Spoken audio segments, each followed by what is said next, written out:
কোরআনে কারীমের আয়াতের প্রেক্ষিতে আল্লাহর নবী হাদিস মুবারাকার মধ্যে মিশকাতের মধ্যে আছে, বুখারী শরীফের মধ্যে আছে, আন ইবনে উমর রাদিয়াল্লাহু আনহু قال قال النبي صلى الله عليه وسلم بني الاسلام على 50 شهادة ان لا اله الا الله وان محمدا عبده ورسوله واقام الصلاه وايتاء الزكاه والحج وصوم رمضان।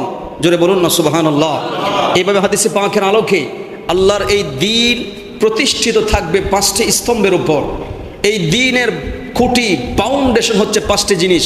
এর মধ্যে প্রথম নম্বর হচ্ছে ঈমান, ঈমানের দ্বিতীয় নম্বর, ঈমানের পরে যেই জিনিসের জন্য আল্লাহ রাব্বুল আলামিন গুরুত্ব দিয়েছেন নবী পাক সেটার কথা বলেছেন নামাজ।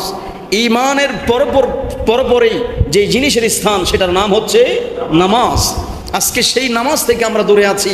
রাসূল পাক বলেছেন হজ করার সামর্থ্য লাগে, যাকাত দেওয়ার সামর্থ্য লাগে, কিন্তু নামাজ পড়তে ব্যক্তি যে অবস্থায় থাকুক, যদি আকিল হয়, কুল্লু মুসলিমিন, যদি কোনো প্রত্যেক মুসলমান আকিলিন ওয়া বালিগিন মিন যাকারিন আও উনসা, নারী এবং পুরুষ আকিলবান, আকিলওয়ালা, মজনুন নয়, যার জ্ঞান আছে, ওই সমস্ত যত বান্দায়ে খোদা আছে সকলের উপর আমার এই ইবাদতকে আমি আল্লাহ ফরজ করে দিলাম।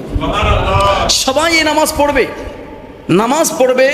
বান্দা অসুস্থ হলেও বলছে তুমি দাঁড়িয়ে নামাজ পড়ো, দাঁড়িয়ে না পারলে বসে নামাজ পড়ো, যদি বসে নামাজ না পড়তে পারো তাহলে শুয়ে পড়ো, আর যদি শুয়ে পড়তে না পারো তাহলে ইশারায় পড়ো।